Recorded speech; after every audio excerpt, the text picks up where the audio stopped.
سلام به شما که دوستتان داریم بی قید و شرط. دکتر جاوید هستم و در این ویدیو میخوام در مورد موضوع بسیار بسیار مهم دیابت صحبت بکنم. در مورد موضوعی که فکر میکنن درمانی براش نیست، در صورتی که من میخوام این امید رو در ابتدای ویدیو خدمت شما عزیزان بدم که دیابت نه تنها داروهای گیاهی مختلفی داره که قند رو میتونید کنترل بکنید باش، بلکه درمان هم داره. و بنده در طی این 18 سال طبابت خودم دیابتی های زیادی رو داشتم که درمان شدن و نه داروی شیمیایی استفاده میکنن و نه داروی گیاهی و کاملا بدنشون برگشته به حالت عادی. بنابراین این ویدیو بسیار مهمه، هم کسانی که دیابت دارن و هم کسانی که دیابتی نیستن ولی احتمال دیابتی شدن رو دارن. همونجور که میدونیم متاسفانه در کشوری مثل ایران حدود 8 میلیون نفر دیابتی هستن. 20% جمعیت ایران پیش دیابتی هن، یعنی حدود 16 میلیون نفر تو صف دیابت هستن و تو چند سال آینده یکی از معضلات در واقع مردم ایران میتونه دیابت باشه و در دنیا هم عزیزان به عنوان سومین عامل مرگ در جهان شناخته شده. بنابراین خیلی خوبه که ما بتونیم دیابت رو بشناسیم، کنترل بکنیم با روش‌های ساده، با روش‌های تغذیه‌ای. و من میخوام مواد غذایی رو خدمت شما بگم که هم انسولین طبیعی داره، هم قند خون رو بالا نمیبره و کمک میکنه به در واقع دیابتی ها و پیش دیابتی های عزیز. با من همراه باشین، با یک ویدیو بسیار کاربردی در خدمت شما هستیم.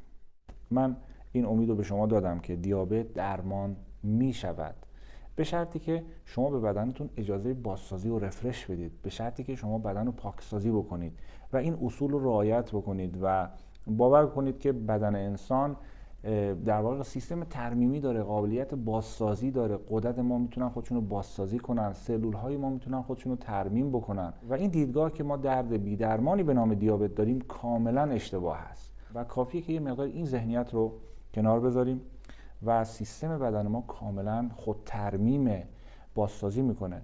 ما فقط باید بهش اجازه بدیم.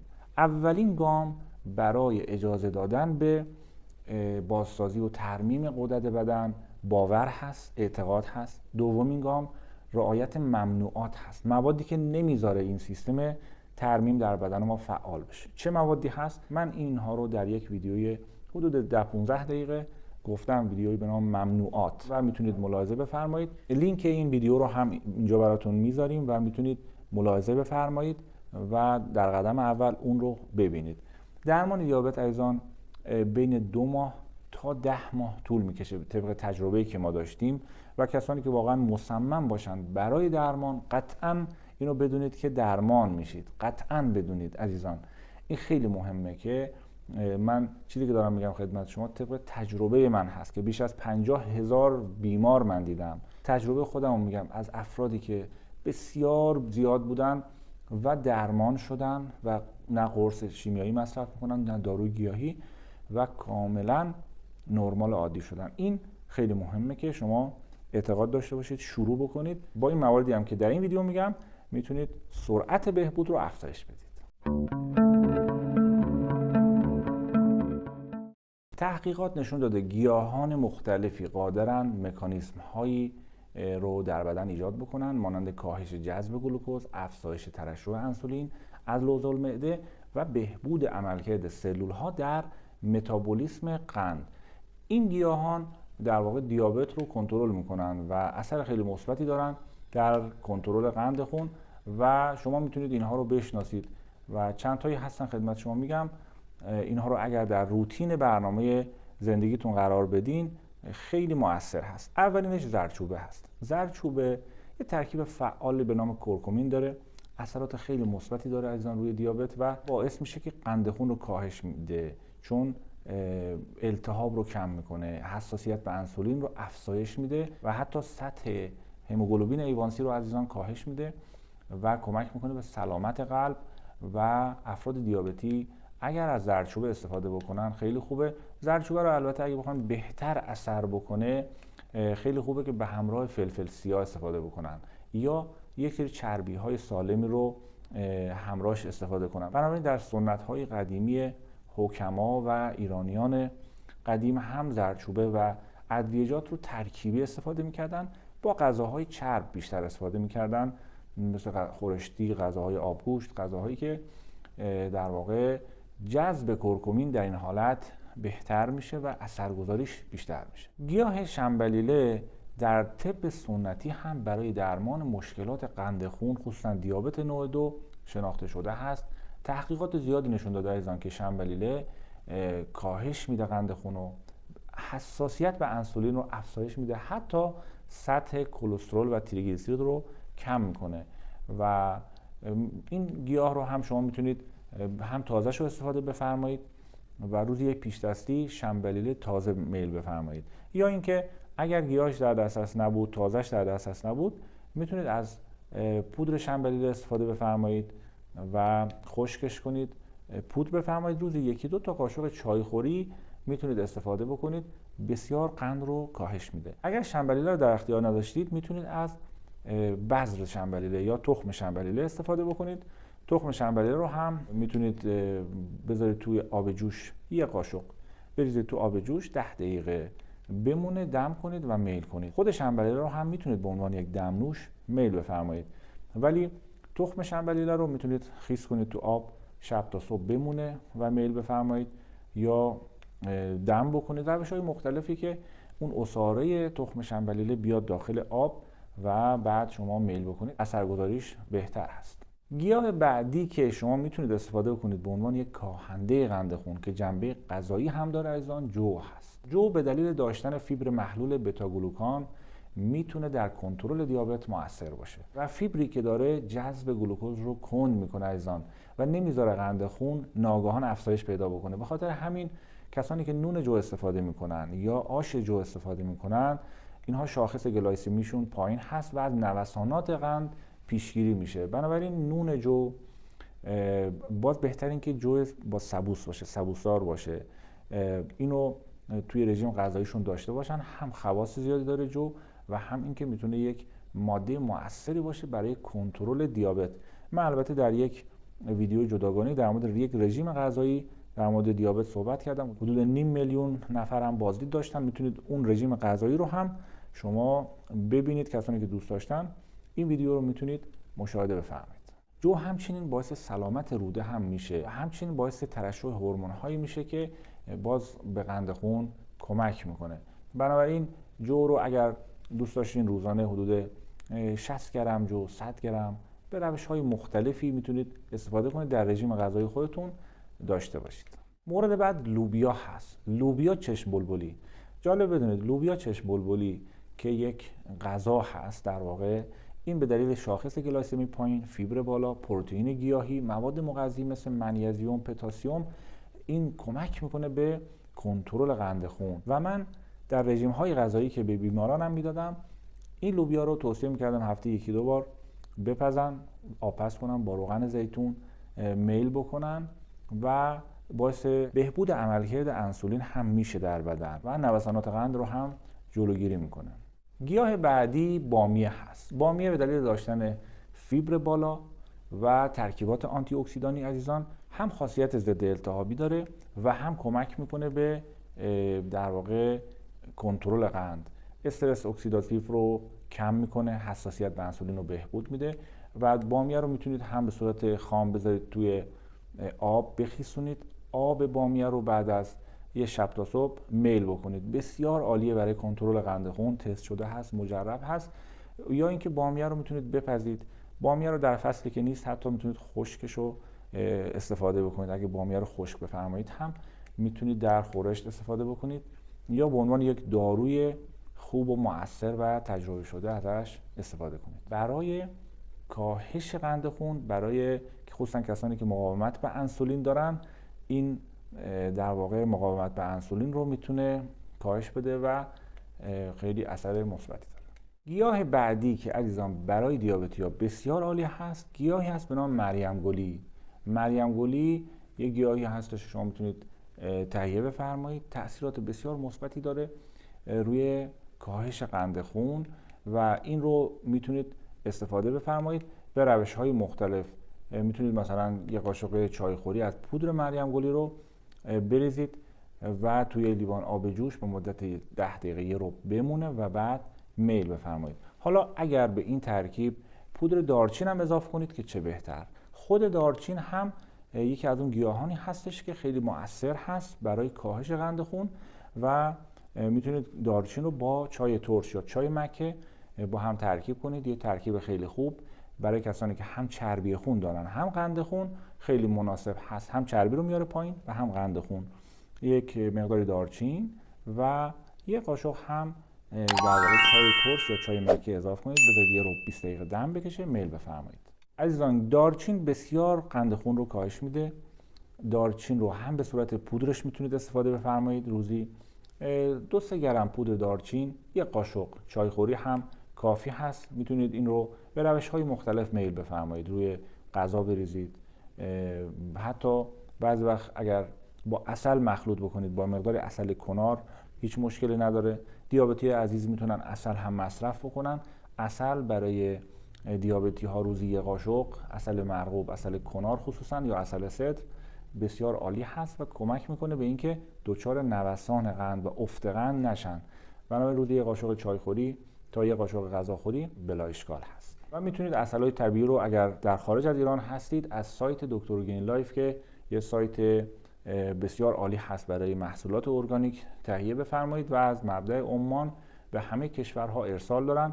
مورد تایید بنده هم هست. محصولات بسیار عالی دارن، خصوصا محصولات آرایشی دارن، کرم بوتاکس دارن، خیلی استقبال شده و نمک آبی یا نمک هایی دارن که فشار خون بالا نمیبره. یه سری به سایتشون بزنید. برای شمایی که دنبال سبک زندگی سالم و ارگانیک هستید بسیار عالی هست. اگر در ایران هم تشریف دارید میتونید از سایت خانهاحسان.com که بزرگترین سایت ارگانیک کشور ایران هست از اون هم محصولات ارگانیک رو تهیه بفرمایید. اون سایت هم مورد تایید بنده هست.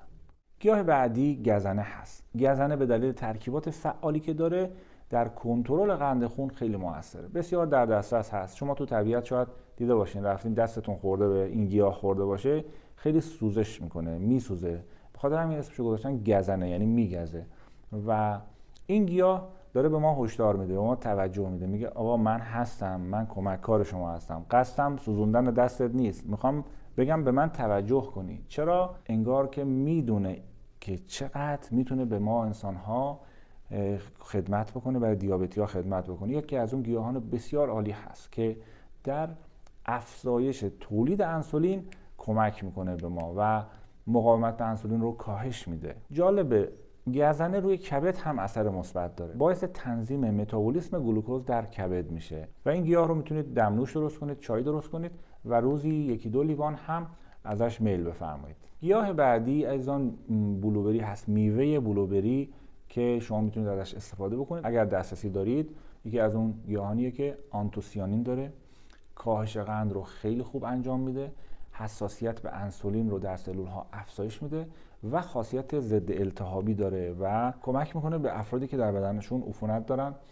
و باعث میشه که کاهش جذب خون از روده اتفاق بیفته و این کار رو به خوبی انجام میده. این میوه بسیار عالی رو میتونید روزانه استفاده بفرمایید. گیاه بعدی عزیزان استویا هست. استویا یک شیرین کننده طبیعی هست. از برگ‌های گیاه استویا در واقع گرفته میشه. این برگ‌ها تحقیقات زیادی روش انجام شده. در این حالی که شیرین هست، در این حال اثرات مثبتی روی کنترل قند خون داره. به اندازه مصرف بفرمایید.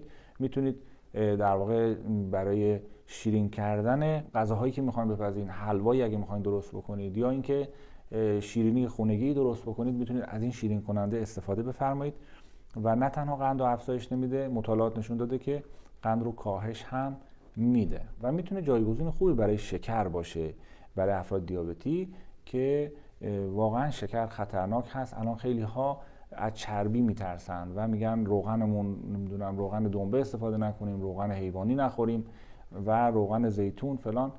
نه، اشتباهه. خطرناکترین ماده ایزان شکر هست و بعد مواد دیگه. شکر رو از برنامه غذاییتون حذف بفرمایید. در اون ویدیو ممنوعات هم من بهش اشاره کردم و از جایگزین‌های طبیعی مثل استویا میتونید استفاده بفرمایید که هم اثر آنتی اکسیدانی داره، هم خاصیت ضد التهاب داره و کمک‌کار خوبی میتونه باشه برای شما. عزیزان، 2 تا غذای دیگه هم میخوام بهتون بگم برای کنترل قند خون بسیار عالی هست و این غذا کدو هست. یعنی گیاه کدو به عنوان یکی از اون غذاهای خیلی خوب برای کنترل دیابت استفاده میشه و شما میتونید راحت مصرف بفرمایید. فیبر بالایی داره، باعث کاهش سرعت جذب قند از روده ها میشه و نوسانات قند رو کاهش میده و حتی روی سطح کلسترول و چربی هم اثرگذار هست، اون رو هم پایین میاره. گیاه بعدی یا غذای بعدی عزیزان برنج قهوه‌ای هست. برنج قهوه‌ای همون برنج سفیدی هست که یک لایه سبوس روش هست و خیلی سفید نشده و شما در واقع اون برنج رو استفاده میکنید که هم در واقع سبوسدار هست. برنج قهوه‌ای هم به دلیل داشتن شاخص گلایسمی پایین، فیبر بالا، ترکیبات فعال زیستی و منیزیومی که داره به کنترل قند خون کمک میکنه و من بیماران زیادی داشتم که اینو اعلام کردن زمانی که برنج قهوه‌ای میخورن قندشون خیلی کمتر افزایش پیدا میکنه تا زمانی که برنج سفید مصرف میکنن. بنابراین برنج قهوه‌ای رو اگر استفاده میکنید، اگر دوست داشتین با اون لوبیای چشم بلبلی که گفتم میتونید یک پلو لوبیا درست بفرمایید و به عنوان یک وعده غذایی نوش جان کنید و با کمی سبزی شوید میل بفرمایید و این غذا یک غذای مناسبی برای دیابتی ها که میتونن هفته یک بار ازش استفاده بفرمایید. عزیزان، یه نکته میخوام بهتون بگم در مورد کسانی که قند خون دارن. قند خون در طب سنتی 2 گروه هستن و افرادی که سرد مزاجن دچار دیابت میشن که معمولا چاق میشن، افراد چاقی هستن. افرادی که دچار افسردگی میشن، حرکاتی کندی دارن. مزاج شناسی رو میتونید ویدیوشو ببینید یا اینکه در چنل دکتر جاوید در تلگرام عضو بشید. مطالب ارزنده اونجا میذارن دوستانمون، میتونید در واقع مزاج شناسی رو یاد بگیرید. و کسانی که سرد مزاج هستن، اینها بعضی داروهای گیاهی گرم روشون جواب میده، مثل گزنه، مثل دارچین، مثل زردچوبه. بعضی هم هستن که گرم مزاجن، آدمایی هستن که دچار دیابت که میشن صورتهای برافروخته‌ای دارن، گور گرفته هستن، داغی دارن. اینها رو عزیزان سرکه بدید، سرکه طبیعی. اگر سرکه استفاده بفرمایید، یک فرمولی یکی از اساتید محترم طب سنتی گفتن، این رو من روی بیماران زیادی دادم، نتیجه خیلی عالی بوده.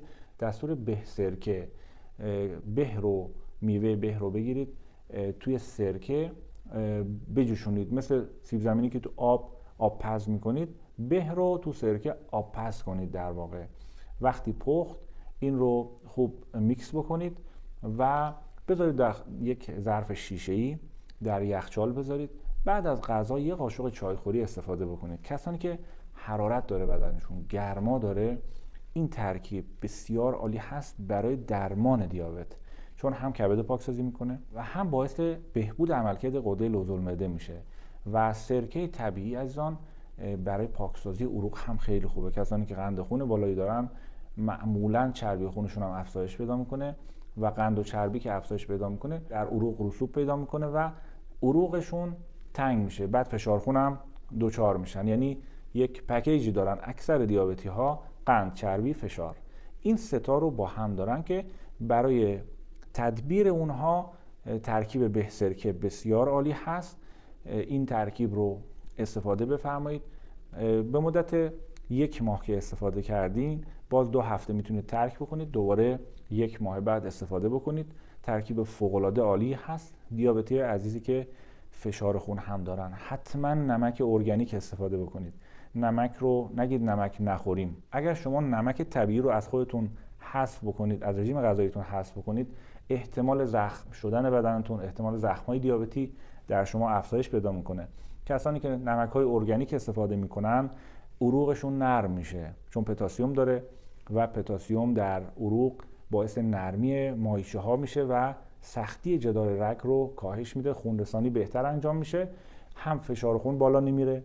نمک که میگن نخورید قطعا مربوط میشه به نمک های تصفیه شده که همه میگن نخورید، همه اساتید پزشکان درست هم میگن، منم میگم، ولی نمک ارگانیک یک ماهیت دیگه ای داره، اصلا هیچ شباهتی به نمک تصفیه شده NaCl نداره. ویدیوی نمک رو هم میتونید ببینید، لینکشو میذارم، بسیار مهم هست و کمککار درمان هست برای شما عزیزان.